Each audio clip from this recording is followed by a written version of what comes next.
Assalamualaikum warahmatullahi wabarakatuh. Salam Jum'ah Mubarakah dari Virginia, Amerika. Bismillahirrahmanirrahim. Walhamdulillah. Wassalatu wassalamu ala rasulillah. Rabbi israhi sadri wa yassir li amri wahlul 'uqdatam min lisani yafqahu qawli. Allahumma innal haqqa haqqan tibah wa innal batila batila wajibna tinabah. Apa kabar semuanya? Semoga semua sehat walafiat insyaallah, dan semoga semua dalam bimbingan dan dalam taufik hidayah daripada Allah Subhanahu wa taala, dan semoga semuanya alhamdulillah aman, sehat walafiat. Uh, ada yang sedikit saya ingin share. Alhamdulillah lama sekali kita nggak soanan ya, nggak jumpa dan silaturahmi karena masa pandemik ini. Saya sendiri juga nggak bisa pulang kampung, alhamdulillah. Ada satu ayat, yaitu ayat 60 daripada surah Al-Ghafir yang ingin sekedar saya sharing, dan semoga insya Allah bermanfaat buat semuanya insya Allah. Allah SWT berfirman, izinkan saya untuk membacanya untuk keberkahan buat semuanya insya Allah. Wa qala rabbukum ud'uni astajib lakum innal ladzina yastakbiruna an ibadatihi sayadkhuluna jahannama dakhirin. Subhanallah, ini ayatnya sangat-sangat indah tapi juga agak-agak mengerikan. Kenapa? Karena dalam ayat ini Allah Subhanahu wa taala berfirman, "Dan berdoalah kepadaku, maka sesungguhnya akan aku perkenankan." Dan sesungguhnya orang-orang yang menyombongkan diri mereka daripada menyembah Allah Subhanahu wa taala, Allah Subhanahu wa taala di sini sampai mengatakan sayadkhuluna jahannama dakhirin. Allah akan masukkan mereka ke neraka jahanam dalam keadaan hina dina.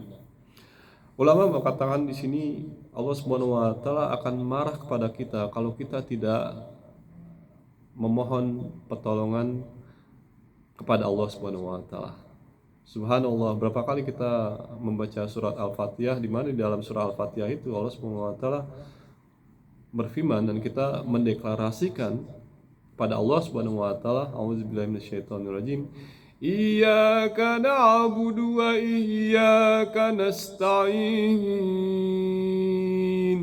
Hanya Engkaulah satu-satunya yang kami sembah, dan hanya kepada Engkaulah satu-satunya kami memohon pertolongan. Subhanallah, kita sampai mengucapkan sampai 17 kali, tetapi kenapa kita tidak mau berdoa pada Allah Subhanahu wa taala? Dan Allah Subhanahu wa taala di sini dalam surah Al-Ghafir ayat 60 akan marah pada kita kalau kita tidak memohon pertolongan pada Allah Subhanahu wa taala. Astajibukum, kalau kalian memohon pertolongan pada Allah Subhanahu wa taala, maka Allah Subhanahu wa taala akan memperkenankan. Nah, di sini saya agak pause sedikit, cepat aja ya.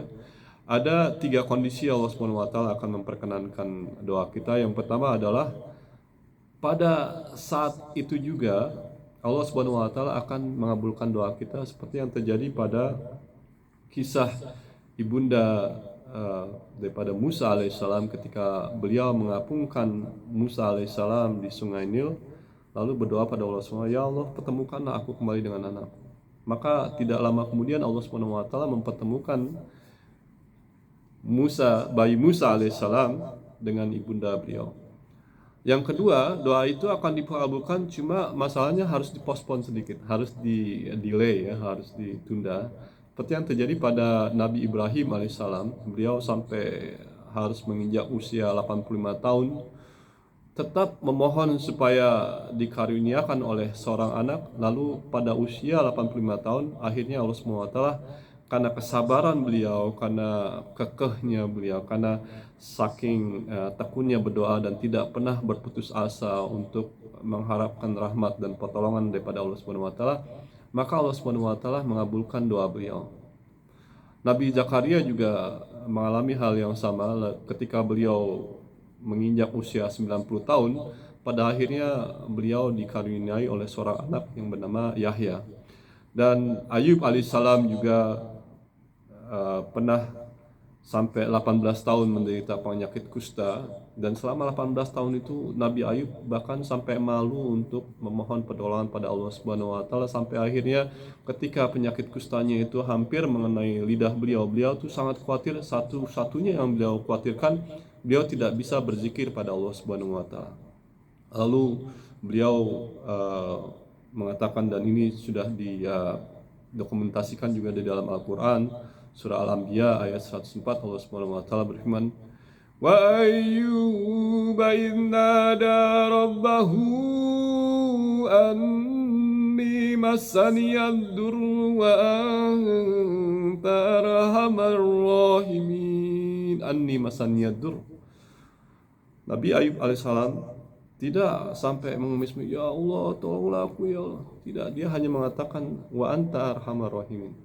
Lalu Allah Subhanahu wa taala berfirman di dalam ayat berikutnya, "Fastajabna." Pada saat itu Allah Subhanahu wa taala kemudian mengabulkan doa beliau, dan Allah Subhanahu wa taala bukan hanya menyembuhkan penyakit kusta beliau, lalu Allah Subhanahu wa taala juga mengembalikan seluruh kekayaannya yang pernah hilang, kemudian dikembalikan lagi dengan keluarga beliau dan semua yang beliau biasa miliki, bahkan sampai dilipat gandakan oleh Allah Subhanahu wa taala. Ini kondisi doa yang kedua. Yang pertama ya tadi, yaitu akan segera dikabulkan. Yang kedua akan dikabulkan, cuma masalahnya Allah Subhanahu wa taala akan memberi cobaan kita pada kita. Ana inda zonni abdi. Allah Subhanahu wa taala berfirman dalam Al-Qur'an, akan mengetes kita, lalu akan mendelay doa kita dan kemudian akhirnya mengabulkan doa kita. Yang ketiga adalah doa kita akan dikumpulkan oleh Subhanahu wa taala sampai pada hari pembalasan nanti. Allah Subhanahu wa taala akan mengumpulkan doa kita, dan ulama mengatakan doa kita itu akan seperti bergunung-gunung, berbukit-bukit, seperti banyak sekali pahala yang berlimpah sampai kita tidak mengetahui ini pahala apa ya Allah Subhanahu wa taala. Allah SWT akan mengatakan pada kita, "Ingat gak dulu kamu berdoa di dunia dan pada saat itu tidak langsung aku kabulkan." Inilah hasil daripada doa-doa yang kalian panjatkan itu loh.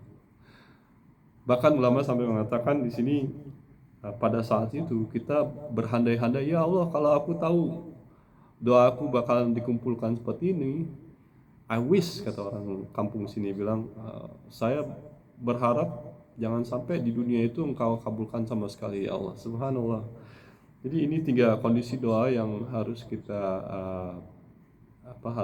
aware, yang harus kita maklumi bersama, yaitu bukan berarti ketika doa kita tidak dikabulkan oleh Subhanahu wa taala, bukan berarti Allah Subhanahu wa taala tidak sayang pada kita. Bahkan Rasulullah SAW sampai mengatakan, "Idza haballahu qauman ibtalah." Ketika Allah Subhanahu wa taala mencintai seorang hambanya, maka Allah Subhanahu wa taala akan menguji kita. Tujuannya kenapa? Supaya kita naik kelas. Seperti yang terjadi pada Rasulullah SAW. Usia 6 tahun ibunya meninggal dunia. Kemudian setelah itu pamannya meninggal dunia. Kemudian setelah itu istrinya meninggal dunia. Terus diberikan ujian. Bahkan kalau kita lihat manusia yang terbaik sekalipun seperti Rasulullah SAW mendapatkan cobaan yang sangat-sangat paling dahsyat dalam hidup beliau. Dibandingkan dengan kita mungkin tidak ada apa-apanya. Nauzubillah. Jadi teman-teman dan saudara-saudara sekalian, jangan lupa kita, intinya di sini jangan lupa selalu berdoa dalam situasi apapun, Kalau kita memohon pertolongan pada om kita atau tante kita atau teman baik kita sekalipun, mungkin suatu saat mereka juga akan bete gitu ya, karena kita kok minta tolong sama saya terus gitu. Tapi bagi Allah Subhanahu wa taala justru sebaiknya. Kalau kita tidak memohon pertolongan pada Allah Subhanahu wa taala, justru Allah Subhanahu wa taala akan marah pada kita. Dan bagaimana kondisi doa kita supaya dikabulkan? Jangan sampai kita ada perasaan was-was atau perasaan ragu, jangan sampai ya ini dikabulkan atau enggak. Kita harus yakin. Masalahnya kita harus yakin itu akan dikabulkan oleh Allah Subhanahu wa taala, dan kalaupun tidak diperkenankan pada saat itu, kita tidak melihat resultnya, bukan berarti full customer service, bukan berarti Allah Subhanahu wa taala marah sama kita. Justru sebaiknya kalau kita tidak berdoa pada Allah Subhanahu wa taala, maka Allah Subhanahu wa taala akan marah pada kita. Dan bahkan Allah Subhanahu wa taala di sini sampai mengancam, innalladzina yastakbiruna an ibadati sayadkhuluna jahannama dakhirin. Bagi orang-orang yang menyombongkan diri, tidak menyembah pada Allah Subhanahu wa taala, Allah Subhanahu wa taala akan masukkan mereka ke neraka jahanam yang sangat hina dina. Nauzubillah min dzalik. Aqulu qouli hadza fastaghfiru innahu huwal ghafurur rahim. Semoga kita termasuk golongan hamba-hambanya yang selalu berdoa pada Allah Subhanahu wa taala, dan semoga segala apa yang kita doakan insyaallah akan diperkenankan oleh Allah Subhanahu wa taala.